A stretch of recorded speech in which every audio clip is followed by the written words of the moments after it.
Para sa dugang mga balita sa Negros Kagpanay, makaupod ta si Adrian Prietos. Adrian?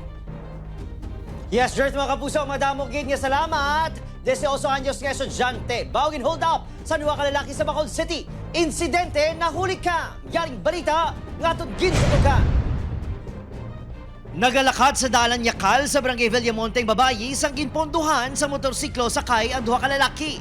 Kunang tawon, kasubo nga may ginapamangkot lang duha sa babayi. Apang gintayaan na gali nila sa konsilyo ang 18 anyos sa estudyante ginkilala kay Alice Grace.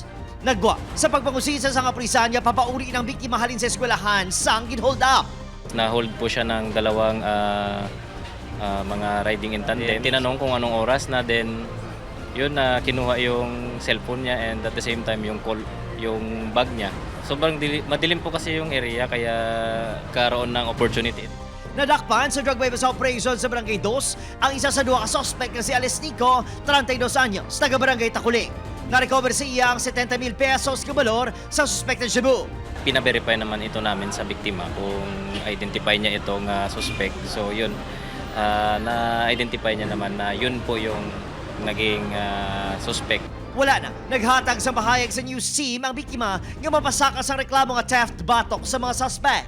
Involvado man ang suspect sa pilang kaso sang pagpangawat kag posible konektado sa ginpatay nga si Wilton Borda sa Barangay Pahanukoy suno sa kapulisan.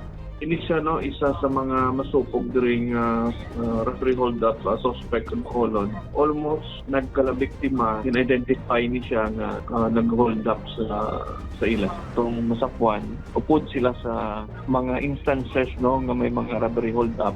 Opat Kiril Casillo, Adrian Prietos, 1 Western Visayas.